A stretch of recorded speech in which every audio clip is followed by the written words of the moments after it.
안녕하세요. 오늘의 데일리 뉴스레터에 오신 것을 환영합니다. 이 잘못된 선택으로 인해 바들바들 떨고 있습니다.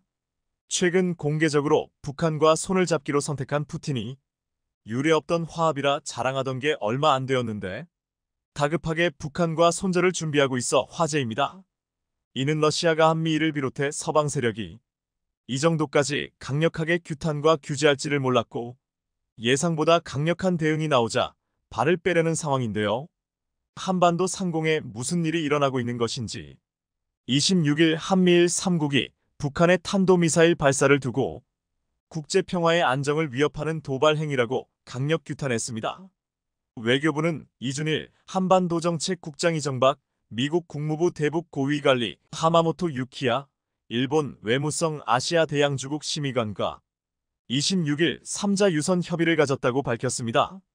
3국 대표는 북한의 탄도미사일 발사에 대한 평가를 공유하고 공조 방안을 논의한 뒤 북한의 탄도미사일 발사가 다수 유엔 안보리 결의에 대한 명백한 위반으로 한반도와 국제사회의 평화와 안정을 심각하게 위협한다 라며 공동 성명을 발표해 강력하게 대응했는데요. 24일 러시아와 북한의 군사협력에 대하여 한미일 3국이 한미일은 북한에서 러시아로의 지속적인 무기 이전을 포함한 러북 간 군사협력 심화를 가장 강력한 용어로 규탄한다라며 높은 수준의 대응을 예고한 지 이틀 만에 또 성명을 발표한 것입니다.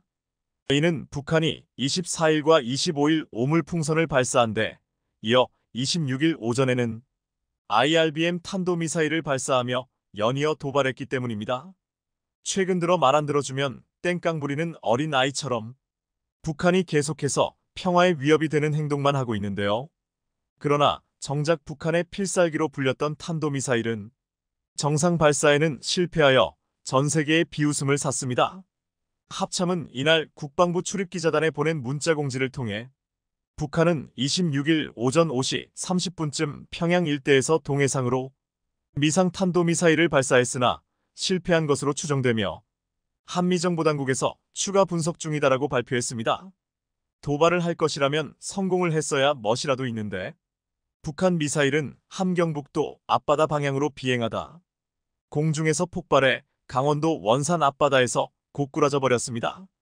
한반도 주변도 못 벗어난 처참한 북한 미사일 상태에 도발은커녕 전 세계적인 웃음거리가 되어버렸는데요. 그러나 철없는 철부지에게는 매가 약이었죠. 한미연합은 더욱 강력한 무기를 한반도 상공에 띄워버렸습니다. 현재 부산에서는 한미일이 합동으로 처음 실시하는 다영역 훈련 프리덤 에지를 앞두고 있는데요. 미 핵항공모함 시어도어 루스벨스함과 더불어 엄청난 장비들이 북한에게 무엇이 무기인지를 눈앞에서 보여주고 있습니다. 특히 이번 북한 도발로 인해 원래 계획에 없었던 고스트라이더 혹은 죽음의 천사라고 불리는 AC-130가 이번 훈련에 편성되는 것이 확정되었는데요. 죽음의 천사를 띄우기로 결정한 데릭 립슨 주한미 특수전사령관은 우리는 안전하고 평화로운 한반도를 만들기 위해 70년 동안 함께 노력해온 피의 의지를 잊지 않았다. 현재까지 만들어진 가장 치명적인 하늘의 전함을 띄워 북한이 얼마나 무가치한 대응을 하고 있는지 보여주겠다. 라며 진짜 무력 시위가 무엇인지 증명하겠다며 분노했습니다. 특하 지난 23일부터 가동된 미공군 RC-135 정찰기를 러시아와 북한은 매우 신경 쓰며 불안해하고 있는데요. 그도 그럴 것이 해당 정찰기는 미 공군에서 2대뿐인 전자정찰기로 기체에 첨단 센서를 장착해 수백 킬로미터 떨어진 곳에 신호정보나 미사일 기지에서 발신하는 전자파등 전략 정보까지 모조리 파악할 수 있는 압도적인 군사장비이기 때문입니다. 결국 북한의 무력 대응이 완전히 최악의 수로 드러나며 직전에 동맹관계를 공고히 했던 러시아만 난처해졌는데요. 러시아는 북한과 사실상 동맹으로서의 가치는 거의 없고 독이 든 성배를 마셔버린 것이라는 러시아 내부의 소리도 나왔습니다. 완전히 러북 동맹을 궁지에 몰아버린 이번 한미일의 합동훈련에 대하여 구독자 여러분은 어떻게 생각하시나요? 이처럼 국제적으로 고립당한 러시아가 북한과의 동맹관계마저 기치가 없어지는 와중 한국은 오히려 강한 동기가 생겨 자극을 받고 본격적인 핵개발에 더해 이후 여러 국가와 군사협정 및 방산 수출의 길이 열려버렸습니다. 푸틴 입장에서는 의도했던 것처럼 대한민국이 고분고분하지 않자 크렘린궁에서 절규하고 있는 상황인데요. 푸틴이 베트남과 북한을 연속으로 방문하며 우크라이나 전쟁이 녹록지 않음을 사실상 인정했는데요. 푸틴은 북한과 관계 개선을 하며 한국을 압박해 본인들의 마음대로 동북아시아 정세를 주무르려 했지만 정작 한국이 마음대로 움직여주질 않고 있습니다. 우선 존 볼턴 미국 백악관국가 안보자관이 25일 오전 미국의 전술 핵무기를 한반도에 배치해 핵우산을 강화하는 것도 적극적으로 검토되고 있으며 한국의 핵개발도 좋은 방안이다 라며 한국의 핵개발을 공개적으로 지지했습니다. 최근 미국 상하원에서도 한국의 핵무장은 자주 거론되며 급박해지는 세계 정세 속에서 지지를 받고 있는 상황인데요. 대한민국 정부도 북러 정상회담 결과에 반발하며 우크라이나에 대한 무기 지원을 재검토하겠다며 러시아의 마음대로 흘러가게 두지 않을 것이라 강경 대응했습니다. 이에 푸틴은 우크라이나 전투구역에 살상 무기를 보낸다면 아주 큰 실수가 될 것이다라며 한국을 겁박했는데요. 미국은 즉각적으로 우리 정부를 적극 지지하며 매슈 밀러 미 국무부 대변인이 공식 성명을 통해 우리는 러시아의 침략에 맞서 싸우는 것에 대한 어떤 지원도 환영하고 그것은 궁극적으로 한국이 할 결정이다 라며 러시아에게 간섭하지 말라며 선을 그었습니다. 이렇게 러시아가 한국을 겁박하려 들었지만 국제적인 왕따가 된 상황에서 한국은 오히려 핵개발 가속에 더불어 이유무기 수출까지 개시했는데요. 언론사 타임은 이유가 전쟁 발발 2년이 넘어서게 된 지난 3월 처음으로 방위산업 전략을 공표하고 회원국들의 공동무기 개발과 증산에 나섰다. EU 단독으로는 한계가 있다고 판단해 한국처럼 가치를 공유하는 나라들과의 관계를 강화하려 한다라며 EU 국가들이 방위산업 전략의 가장 중요한 파트너로 대한민국의 기술력을 채택했다는 사실을 밝혔습니다. EU는 27개국 총 5억에 달하는 거대한 시장으로 이번 계약이 한국과 EU 간의 우호 증진과 더불어 어마어마한 경제적 이익을 창출할 것으로 전망했는데요. 실제로 폴란드와 루마니아 등 러시아와 인접한 국가들은 다급하게 국방력을 현대화하며 가격 대비 성능이 탁월한 한국산 무기체계를 잇따라 구매하고 있는 상황이죠. 한국은 중거리 지대공 미사일과 장거리 지대공 미사일 등 EU 국가들에게 절실한 미사일 다층 방어 체계도 운용 개발 중입니다. 파이낸셜 타임스는 NATO의 동유럽 방공전력 보유량이 필요치의 5%에 불과하다고 분석하며 앞으로 한국에게 어마어마한 양의 수주가 들어올 것으로 분석했는데요. 폴란드도 지난해까지 총 40조어치 무기를 구매해갔고 루마니아의 총리는 지난달 한국을 찾아 K9 자주포 54문과 K10 장갑차 36대를 1조 3천억을 주고 구매하는 등 가성비 좋고 품질은 더 좋은 국산 무기들이 유럽 전역에 퍼지고 있습니다. 루마니아의 치올라쿠 총리는 한국산 K9 자주포 도입 결정을 어려운 결정이 아니었다. 한국은 증명된 무기 수출국이다. 또 K9 자주포를 루마니아 내에서 생산하는 데에도 많은 관심을 갖고 있으니 더 잦은 교류를 요청할 것이다. 라며 한국 방산 기업들의 해외 수출길 도활짝 열리게 되었습니다. 이렇게 불티나게 팔리는 국산 무기들 덕분에 하나 에어로스페이스는 자주포 K9 생산을 2배로 늘릴 계획이라고 밝혀 놀라움을 주고 있습니다. 결국 푸틴은 한국과 서방 세력을 견제하려 했지만 오히려 한국 국방부와 EU의 연합작전에 닥쳤던 게와 다름 없어져 버린 상황이 된 것인데요. 한국의 이지스함이 미국의 이지스함과 동급이 된다는 소식이 나와 연일 화제가 되고 있습니다. 비로소 우리 해군의 철통 같은 대비태세가 갖춰지게 되면서 북한은 물론 중국까지 완벽히 방어할 수 있게 됐다는데 무슨 소식인지 자세히 알아보겠습니다. 그동안 성능 개량 사업 자체가 추진되지 않고 있던 세종대왕급 이지스 구축함이 드디어 새롭게 거듭난다는 소식입니다. 우리 해군은 지난 9월 세종대왕급 성능 개량 사업 소요를 제기하며 2035년까지 사업을 완료하겠다는 의지를 내비쳤는데요. 실제로 최근 국감에서 이종호 해군 참모총장은 기존 세종대왕급 이지스함 세척에 SM-3나 SM-6 미사일과 같은 요격 체계는 없다면서 함대공 요격 미사일인 SM-6는 물론 SM-3도 조속히 도입하기 위해 노력할 것이며 세종대왕급이 SM-36을 운용할 수 있도록 개량 사업을 추진할 것이라고 재차 밝혔습니다. 이는 다시 말해서 우리 해군이 SM-36 도입은 물론 기존의 깡통 이지스함으로 여겨졌던 세종대왕급을 정상화시키기 위한 의지가 있음을 피력한 겁니다. 해군에 따르면 세종대왕급 세척의 구축함을 개량하는 데 10년의 시간이 걸릴 것으로 보이는데 북한의 미사일 위협과 미국의 동급 구축함 개량 사업 일정을 고려하면 이를 긴급 소요 사업으로 전환해 사업 일정을 크게 앞당길 필요가 있어 보입니다. 실제로 과거 미국과 일본의 개량 사례를 봤을 때 예산만 확보된다면 성능 개량 공사에 필요한 기간은 한 척에 1년이 채 걸리지 않기 때문에 미룰 이유가 없는 상황입니다.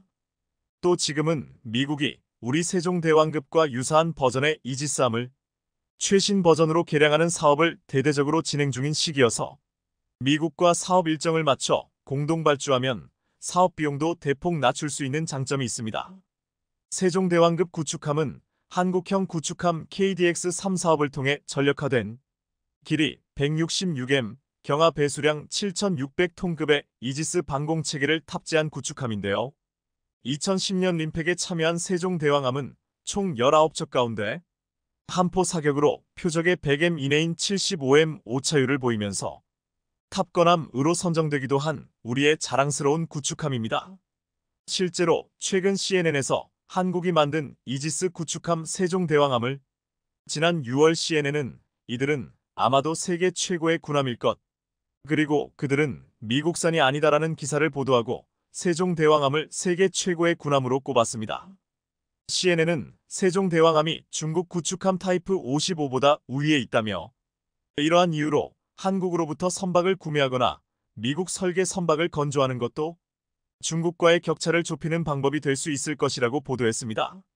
중국의 구축함 타이프 55은 배수량이 1만 2만 1만 3천 톤으로 일반 구축함보다 크고 강력한 화력을 보유하고 있는 것으로 알려졌습니다.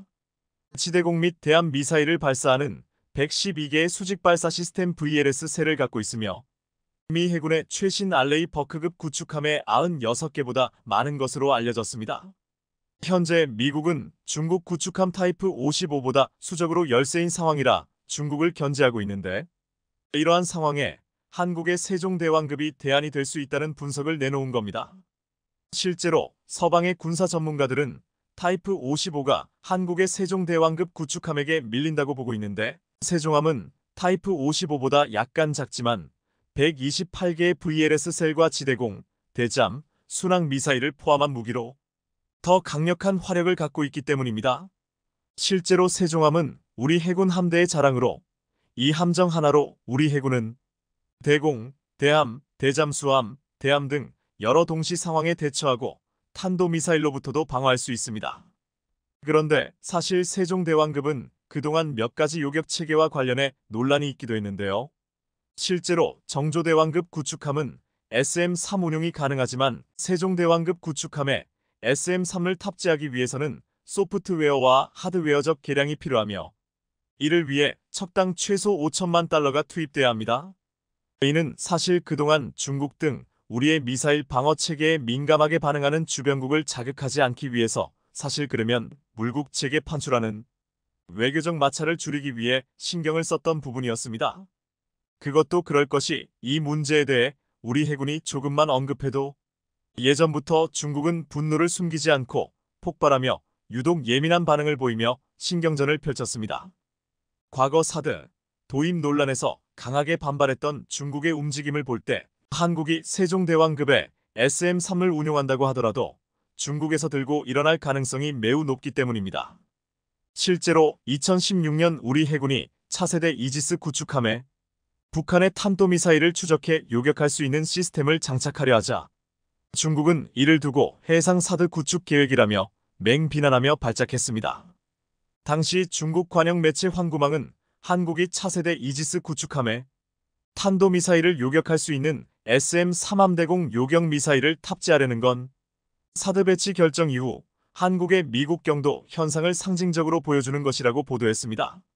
매체는 해양권익을 둘러싸고 일본, 중국과 대립하는 한국 해군이 역량을 강화하려 하지만 이상과 현실은 다르다면서 한국의 해상사대가 날로 악화하는 해상 환경을 근본적으로 바꿀 수 없다고 깎아내렸습니다. 그러면서 세 척의 구축함이 북한의 수많은 전술 미사일 공격을 막을 수도 없을 것이라며 한국이 복잡한 시스템을 제대로 조정할 능력이 있는지도 의문이라고 무지성 발언을 서슴지 않았었습니다. 그런데 이번에 우리 해군의 SM-3, SM-6 업그레이드 소식 나오면서 연일 화제가 되고 있는데요. 실제로 대한민국 해군의 이지스 구축함인 세종대왕함에 이어 후속 사업으로 정조대왕함이 필살기로 등장하면서 화상기로 중국을 벌써 벌벌 떨게 만들고 있는 주의 격리다. 심지어 정조대왕함은 미국의 이지스함과 동급이 될 것으로 보이면서 대한민국 해상의 핵심 전략 자산이 될 것으로 엄청난 기대를 받고 있는 중입니다. 이는 지난달 미 해군 7함대 소속 SM-3로 ICBM 격추에 성공한 이지스함 존 핀이 제주 해군 기지에 입항했다 출항한 사실과 무관하지 않아 보입니다. 앞서 2020년 미국 미사일 방어청은 존 핀에서 신형 요격 미사일 SM-3 블로기어를 쏘아 올려 모의 ICBM을 격추하는 시험에 성공했는데 당시 시험은 북한의 ICBM 위협에 대비한 것으로 알려졌습니다. 이번에 우리 해군은 존 피남 입항을 계기로 연합방위태세를 강화하는 등 북한의 ICBM 도발을 경고하기 위한 대응을 펼쳐나갔습니다. 이는 다시 말해서 우리 이지스함과 미 이지스함이 함께 북한의 도발에 나설 정도로 동일한 수준의 전투태세 역량을 갖춘 것으로 평가되고 있습니다. 실제로 세종대왕급에 이은 정조대왕급이 본격적으로 등장하게 되면 우리 이지스 구축함은 미국 이지스함과 동급 수준으로 평가될 것으로 보입니다. 지난 4월 방사청이 정조대왕급 이지스함과 한국형 차기 구축함에 탑재할 함대지 탄도미사일 사업 추진 기본 전략을 의결했기 때문인데요. 이렇게 되면 수백 km을 날아가는 함대지 탄도미사일이 실전 배치되면 서해는 물론 동해에서도 북한이 내륙에 지은 핵미사일 관련 시설과 전쟁 지도부를 겨냥한 한국군의 창이 한층 날카로워지게 될 것으로 보입니다. 북한의 미사일 요격 방어가 임무였던 이지스 구축함에 함대지 탄도 유도탄이 탑재되면 해군의 수중 킬체인이 한층 보강되는 건 물론 북한이 지대공 방공 체계를 고도화하는 상황에서 함상에서 발사되는 탄도 미사일은 순항 미사일의 단점도 보완해줄 핵심 전력이 될 것으로 기대됩니다. 이렇듯 한국의 해상 탄도탄 방어의 핵심 전략 자산은 바로 이지스 구축함인데 앞서 말씀드렸던 것처럼 세종대왕급은 요격 능력이 없기에 성능이 개량된 차세대 이지스 구축함 도입이 필요하다는 목소리가 높았던 게 사실입니다. 그래서 시작된 사업이 광개토 2 이지스 구축함 획득 사업이었는데 정조대왕급은 기존 광개토 3배치 1 세종대왕급 구축함에 비해 필살기가 더욱더 강해졌습니다. 실제로 정조대왕급은 탄도탄 대응과 대잠수함전 능력이 향상된 함정으로 평가받고 있는데 우리 군은 여기에 베이스라인 9를 탑재하며 탄도미사일과 항공기 요격을 위해 SM-6을 도입한다는 계획입니다. 최신의 이지스함 정조대왕함에 우리 해군 함정 중 처음으로 탑재되는 요격 미사일 SM-6는 항공기 함정 탄도미사일은 물론 게임 체인저로 부상하고 있는 극초음속 미사일도 요격할 수 있는 엄청난 무기 체계입니다. 실제로 SM-6는 미국과 한국에서 사용하는 SM-2 함대 공미사일의 성능을 높인 것으로 최대 460km까지 날아가며 멀리 떨어져 있는 적기가 대한미사일을 발사하기 전에 먼저 공격할 능력을 갖췄습니다. 올해 초 미국 미사일방어국은 SM-6 미사일이 현재 미국 무기체계에서 극초음속 무기를 요격할 수 있는 유일한 무기라고 평가하기도 했는데요. 이에 따라 정조대왕급의 SM-6이 도입되면 한국의 이지스함은 미국과 동급 성능을 갖추게 되는 겁니다. 이뿐 아니라 정조대왕급은 함대지 탄도미사일을 장착하는데 이는 3000T급 잠수함에 탑재되는 SLBM과 유사한 특성을 지녀 북한 지하시설을 파괴할 관통력, 전파방해를 극복하는 능력을 갖출 것으로 알려졌습니다. 탄두 중량은 1T 안팎으로 추정되며 함대지 탄도미사일은 구축함에 탑재된 한국형 수직 발사 체계를 통해 발사됩니다.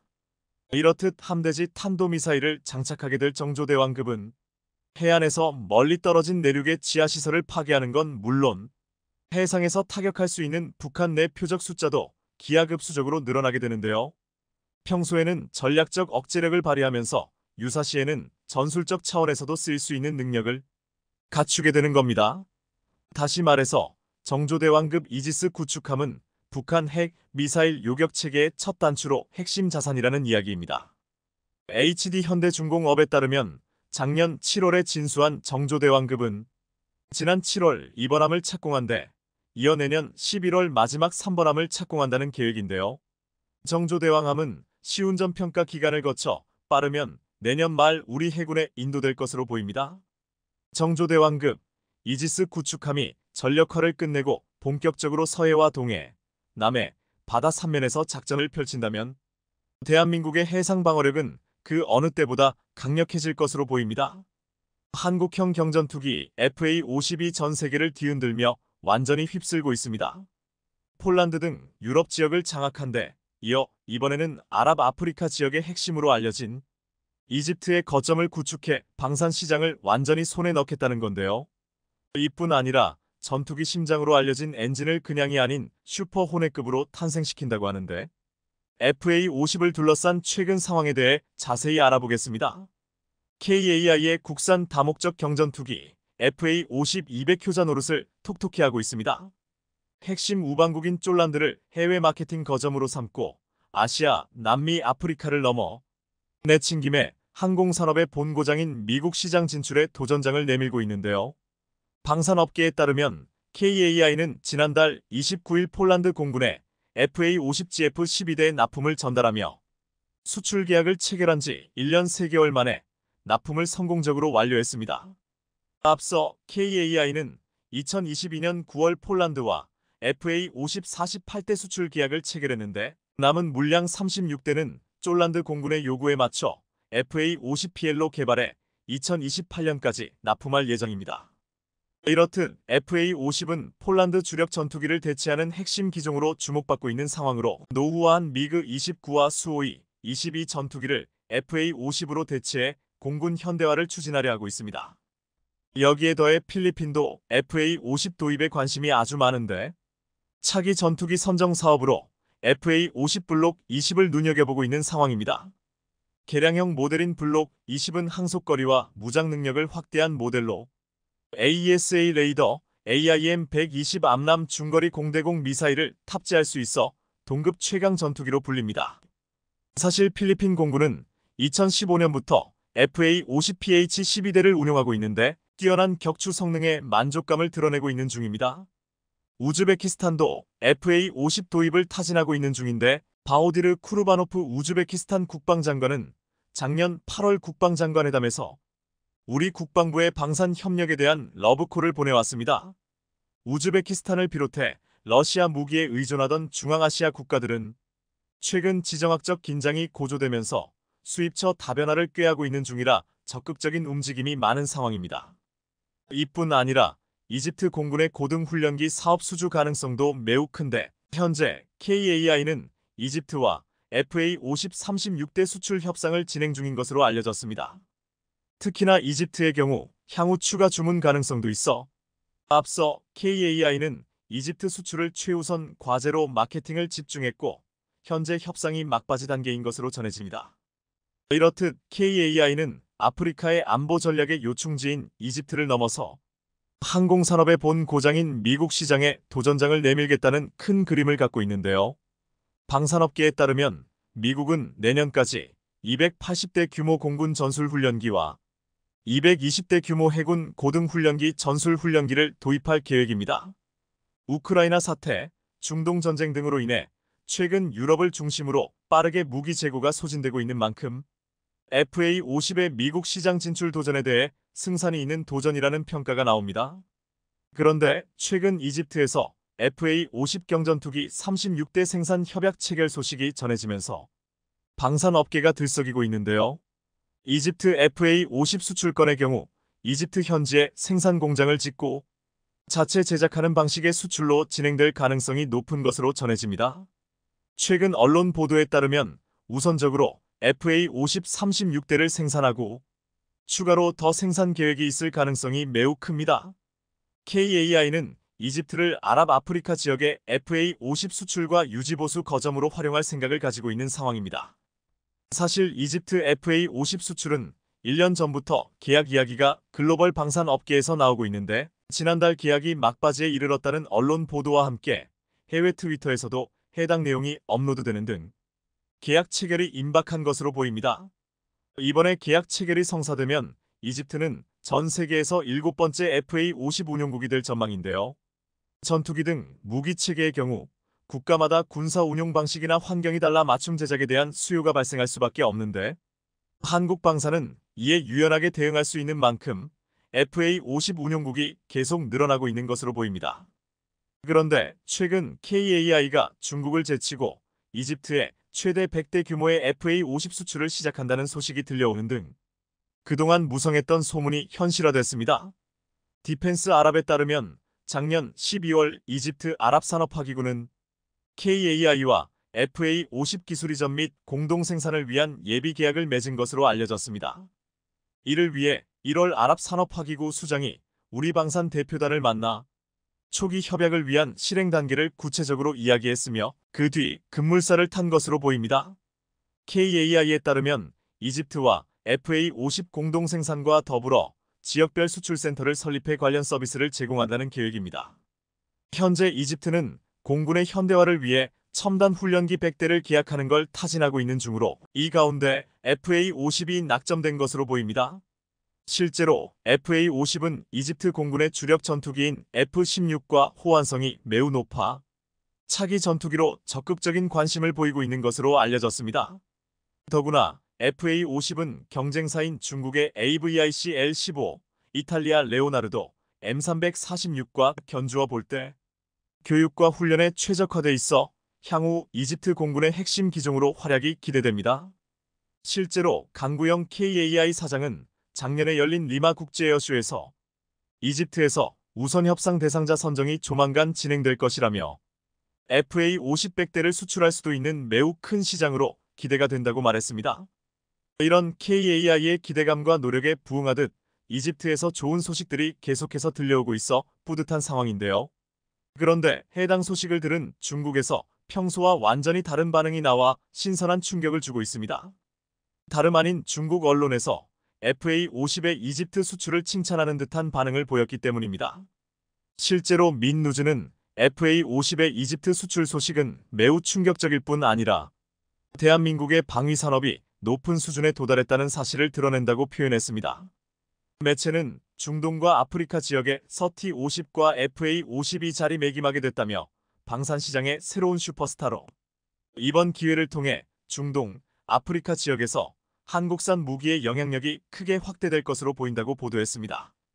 그러면서 FA-50을 둘러싼 이집트와의 협력은 국제방산시장에서 한국 방산의 입지를 더욱 공고히 하는 계기가 될 것이라며 대한민국의 방위산업은 전 세계로 뻗어나가면서 3K 눈부신 성과를 거두며 탄탄대로를 달리고 있다고 평가했습니다. 한국이라면 무조건 비판하기만 했던 중국이었기에 다시 봐도 적응이 안 됩니다. 그런데 이번에도 중국이 크게 화들짝 놀랄 만한 한국 전투기 관련 추가 소식이 국내 방산업계에서 또다시 들려왔습니다. 다름 아닌 대한민국이 드디어 한국형 전투기 엔진 개발에 착수하기로 했다는 엄청난 소식인데요. 첨단 항공 엔진은 10대 국방 전략 기술에 모두 포함될 만큼 경제안보 측면에서 중요한 기술로 개발이 완료되면 우리 방산 산업의 새로운 도약을 이끌 것으로 보입니다. 방사청에 따르면 2030년대 중후반까지 국산 전투기에 장착할 수 있는 11500EBF급 터보팬 엔진 개발을 완료할 예정입니다. LBF는 엔진 출력의 단위로 1만 LBF 이상은 Z기급으로 분류됩니다. 현재 항공 엔진을 개발할 수 있는 기술력은 미국과 영국 등 일부 선진국만 보유하고 있을 정도로 막대한 예산과 오랜 시간이 걸리는 첨단 기술로 꼽힙니다. 한국의 경우 ADD를 중심으로 항공 엔진 개발을 위한 설계, 부품 기술을 개발하고 있으며 민간 업체에선 항공용 가스터빈 엔진 일부 부품의 제작과 조립 기술을 가지고 있지만 독자적으로 항공 엔진을 설계하고 제작할 수 있는 기술은 부족합니다.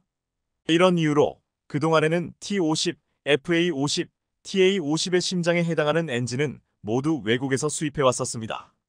하지만 미래 전장이 항공과 우주까지 확장될 것으로 예상되는 만큼 더구나 방위 산업이 미래 먹거리로 성장하고 있는 상황에서 독자 항공엔진 개발의 필요성이 날로 높아지고 있는 상황입니다. 때문에 우리 역시 항공엔진 개발을 주목하게 됐고 본격적으로 우리의 심장으로 전투기를 날아오르게 하기로 한 겁니다. 방산업계에 따르면 현재 국내에서 항공엔진을 생산하는 곳은 한화에어로스페이스가 유일한데요. 한화에어로스페이스는 F-15K 전투기와 T-50 고등 훈련기 등 우리 공군의 주력 항공기 엔진뿐 아니라 한국형 헬리콥터 개발 사업에도 참여해 수리온의 엔진도 생산했습니다. 2016년엔 KF-21 프로젝트에 뛰어들어 엔진 통합 개발을 주도하는 역할을 맡았는데 이런 이유로 한화에어로스페이스가 GE로부터 관련 기술을 이전받아 직구매 조립 국산화 부품 국산화의 3단계를 거쳐 엔진 국산화를 추진할 것으로 보입니다. 사실 국내 방산업계는 오랜 기간 미국 업체들과 정식 계약으로 기술과 부품을 받아 전투기용 엔진 기술을 국산화해왔는데요. 이를 바탕으로 현재 1350도 수준의 유를 가진 터보팬 엔진 기술까지 확보했다는 평가를 받고 있습니다. 그런데 방사청이 10여 년 뒤에 내놓겠다고 밝힌 엔진은 현재 KF-21이나 미군 FA-18EF 슈퍼호넷 전투기에 탑재되는 F-414급에 해당하는 어마어마한 수준입니다. 올해 시작되는 엔진 국산화 개발 프로젝트의 완료 목표 시기는 2037년쯤으로 전체 사업 예산은 약 5조 원 규모로 추산됩니다. 중국이 한 종류의 엔진을 개발하기 위해 퍼부은 돈의 5분의 1도 안 되는 예산과 4분의 1에 불과한 사업 기간으로 한국은 고성능 엔진을 만드는 건데요. 이른바 한국형 F-414 엔진이 완성되고 이 엔진이 FA-50 후계 기종 혹은 KF-21 블록 3 같은 차세대 기종에 탑재되면 한국은 진정한 의미에서 전투기 독자 개발 생산 능력을 갖추게 될 것으로 보입니다. 현재는 전투기 동체부터 레이더, 전자장비, 각종 센서와 엔진까지 독자적으로 설계하고 제작할 수 있는 나라는 미국, 러시아, 중국, 프랑스, 일본, 영국 정도에 불과합니다. 2030년대 중반이 되면 한국도 비로소 그 대열에 합류하게 되는 건데요. 대한민국이 오롯이 순수 국산 기술로 전투기를 독자 생산하는 진정한 항공 선진국으로 거듭날 일이 머지않은 것 같습니다. 최근 일본 범죄 집단의 두목이 동남아에서 핵무기 제조에 쓸 수 있는 핵물질을 밀매하려다 미국 수사당국에 적발돼 엄청난 파장이 일었습니다. 이 사건은 핵무기나 핵물질이 범죄 조직 손에 넘어가 위기가 닥치는 그야말로 헐리우드 영화 같은 상황이 실제로 발생해 충격을 주고 있습니다. 미국 법무부는 미얀마에서 입수한 핵물질을 판매하려 한 혐의로 야쿠자 두목 에비사와 다케시를 추가 기소했는데요. 에비사와는 2022년 마약과 무기 밀매 혐의로 이미 미국 법원에 기소된 상태입니다. 다만 일본 경찰은 그가 폭력단 조직원이었다는 사실이 확인되지는 않았다고 밝혔습니다. 즉 야쿠자의 일원으로 이번 범행을 계획했는지 개인적으로 벌인 일인지는 불분명하다는 것입니다. 일본 언론들의 반응도 살펴보겠습니다. 일본 언론은 에비사와의 개인사를 조명했습니다. 일본 언론에 따르면 에비사와 다케시는 일본 도치기현 출신으로 고교 중퇴 뒤 고향에서 자영업을 하다가 최근에는 일본과 타이를 왕래하며 생활했다고 하는데요. 미국은 야쿠자 두목 에비사와와 공범이 핵물질을 타이에서 이란 쪽으로 판매하려다 적발되었다고 발표했습니다. 공소장을 보면 에비사와 다케시는 2020년 초 신분을 위장하고 함정 수사에 나선 미국 마약단 속국 요원들에게 많은 양의 핵물질을 가지고 있다고 자랑면서 측정기로 방사선 방출량을 표시한 모습을 담은 핵물질 사진을 보여줬습니다.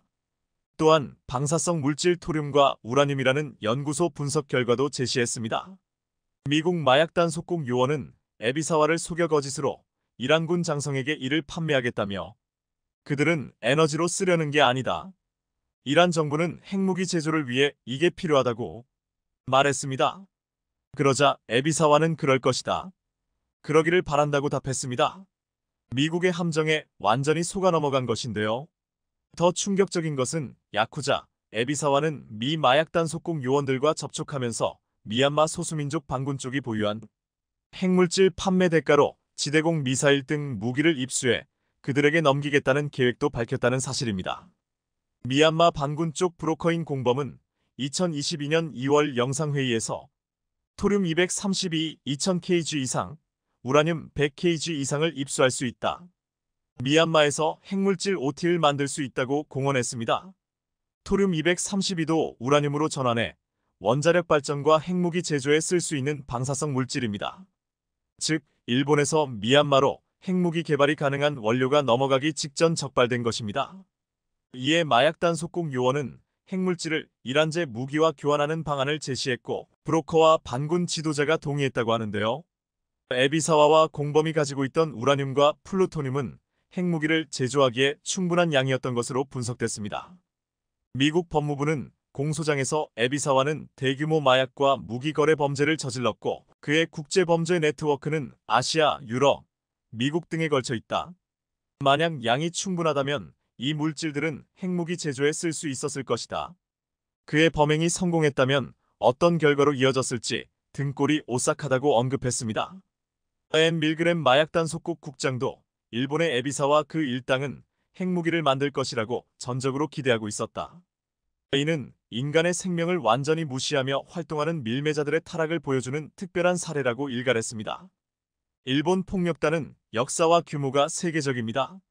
지난 2014년 9월 미국 경제지포추는 세계 마피아들에 대해 자금력으로 순위를 매겼는데 세계 최대라는 러시아 레드 마피아에 이어 2위에 오른 집단이 바로 일본 야마구치구미였습니다. 하지만 일본에는 해당 조직 외에도 스미오시카이 등 유력한 폭력단이 다수 존재합니다. 그들의 자금력까지 합치면 압도적 세계 1위가 될 게 분명합니다. 2021년 12월 기준 일본의 전국 폭력단 세력은 24,000여 명으로 추산되고 있습니다. 일본 폭력단 중 하나인 야쿠자는 폭력단을 구성하는 개개인을 가리키는 말인데요. 전통 도박 가루다에서 나쁜 패인 파랴, 구쿠 삼산 또는 야쿠니 다타나이 도움이 안 되는 자에서 왔다는 등의 설이 있습니다. 야쿠자는 일본 사회에 깊이 뿌리내린 지하 경제의 주체라고 할 수 있습니다. 실제로 야쿠자는 합법과 불법 사이에서 유용한 서비스를 제공해 왔습니다. 1980년대 거대한 규모를 자랑하는 야쿠자 조직들을 거느리던 오야붕들은 당시 호황이던 금융을 이용해 일본 경제를 지배하는 왕처럼 군림했습니다. 야쿠자는 1960년대의 조직원이 18만 명으로 정점을 찍은 이후 2004년에서 2020년 사이에 조직원 수가 70%나 감소했습니다. 탄탄한 조직력과 자금력으로 일본 사회를 떨게 했던 야쿠자도 먹고 살기가 힘들어져 본업 이외의 분야로 눈을 돌려서 돈이 되는 일이면 무엇이든 한지는 꽤 됐습니다. 결국 해외에 핵무기까지 파는 지경에 이른 것입니다. 1992년에 폭력단 대책법이 시행된 게 결정타였습니다. 야쿠자와 시민들 사이의 금전적 관계를 일절 금지하는 야쿠자 배제 조례를 도입하고 야쿠자들과 거래하는 사람들까지 전부 처벌하자 조직원 수는 급격히 줄어들었습니다. 하지만 야쿠자가 일본 내에서 몰락한 진짜 이유는 따로 있습니다. 법이 강력해서도 아니고 일본 정치가 잘해서도 아니고 일본 경찰이 의욕적으로 수사를 해서도 아닙니다. 결국은 잃어버린 30년이라는 경제가 불황 때문입니다. 먹고 살기가 힘들어졌기 때문에 야쿠자까지 수가 줄어드는 것입니다. 1980년대 후반 일본 경제의 황금기 때는 평범한 야쿠자 조직원들도 지갑에 20만 30만 엔을 넣고 다녔다는 말이 나올 정도로 야쿠자도 황금기였지만 이제는 더 이상 일본 청년들에게 야쿠자는 통하지 않습니다. 야쿠자가 청년 조직원들을 모으려고 고군분투하는 이유입니다. 더구나 코로나19는 더욱 더 야쿠자를 수세로 몰았습니다.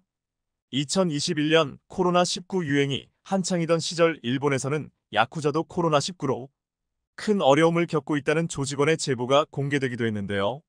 보통 야쿠자는 도박이나 마약 밀매와 같은 불법적인 수단으로 수익을 거둬들인다고 알고 있지만 일부 합법적인 사업 감독을 통해 돈을 벌기도 합니다. 당시 한 익명의 야쿠자 고위 조직원은 팬데믹이 시작된 뒤 취소되거나 축소된 행사가 너무 많아 야쿠자들도 경제적 타격을 입었다며 야쿠자도 코로나는 못 비켜갔다 고 자조했습니다. 제보를 한 야쿠자 고위 조직원은 우리는 보통 연말과 새해에 신사를 방문하는 사람들을 상대로 합법적인 장사를 해왔다. 그러나 올해는 코로나19 탓에 이러한 경제활동이 완전히 불가능해졌다.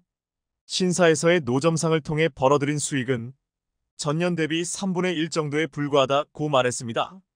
또한 조직 폭력단이 주로 개입하는 곳이 밤 문화, 즉 유흥업소들인데 코로나19로 유행기 때는 성수기에도 밤에 사람이 없었고 유흥업소들이 일찍 문을 닫아야 했기에 더욱 어려워졌다고 호소했습니다.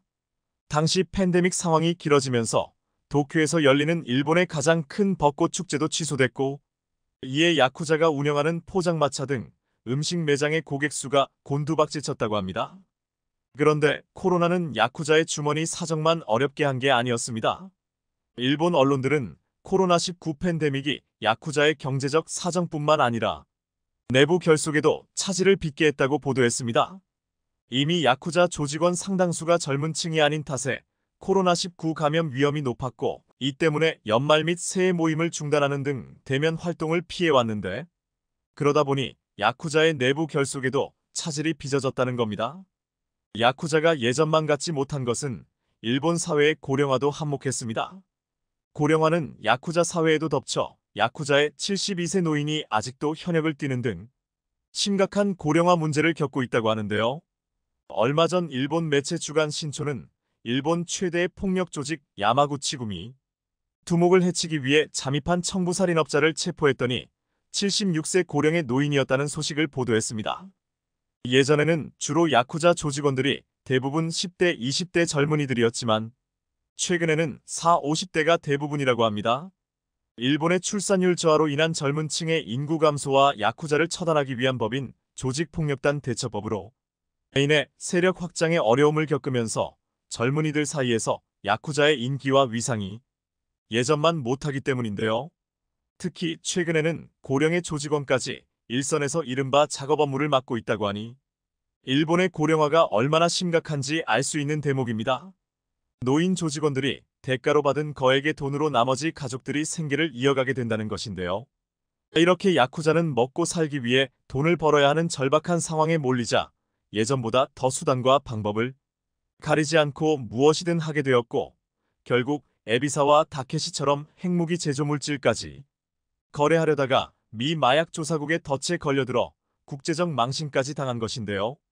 그의 범행이 성공했다면 어떤 결과로 이어졌을지 등골이 오싹합니다.